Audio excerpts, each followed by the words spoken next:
Naranasan mo na ba ito? Yung tipong nag-chill ride lang kayo, tapos bigla na lang may tumawid na aso at bukod sa nasagasaan mo na ito, nadamay pa pati motor o sasakyan ninyo. Tara, magkape't mag-usap muna tayo.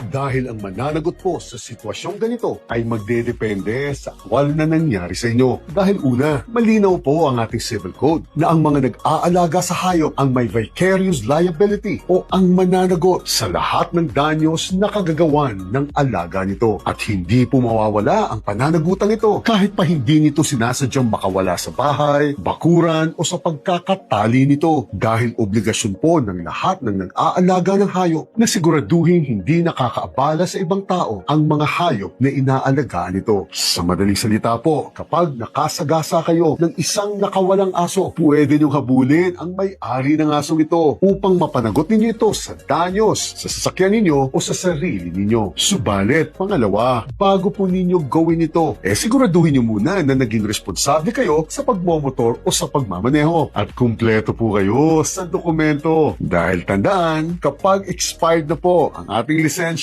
o ang OR at CR ng ating sasakyan, legally wala po tayong karapatan na magmotor o magmaneho sa daan. At kahit nga po kumpleto kayo ng mga dokumento, kung kayo naman po ay kaskasero, kaya nga nakasagasa kayo, o yung mas malala, sinadya nyo talagang sagasaan ng aso, wala po kayong karapatang maningil sa may-ari ng nasagasaang aso. Baka nga kayo pa ang magbabayad dito. Kaya ang pangatlo, kapag nangyari po ito sa inyo at matindi po ang damage na nangyari, either sa iyo, sa motor o sa sasakyan ninyo, huwag po muna kayong aalis sa lugar na pinangyarihan nito at gamitin nyo po ang camera sa cellphone ninyo upang kumuha ng ebidensya at idokumento ang buong kapaligiran ninyo at tumawag po kayo ng pulis o ng taga-barangay upang formal na po kayo makapag-file ng isang opisyal na report tungkol po sa insidente nito. Dahil tandaan po ninyo, karaniwang naghahabol din po ang may-ari ng hayop na nasagasaan pagdating sa mga sitwasyong ganito. Kaya siguraduhin nyo po na kumpletong ebidensya ninyo para na rin sa sariling proteksyon ninyo. Karaniwan po sa bansang ito na pinapakawalan lang ang mga alagang hayop ng mga may-ari nito, lalo na po pag nasa probinsya kayo. Kaya nga ang lagi kong payo, kapag bumabiyahe na po kayo papunta sa probinsya ninyo, hinay-hinay lang po kayo sa pagpapatakbo upang naiiwasan po ninyo ang mga biglang tumatawid na mga hayop dito.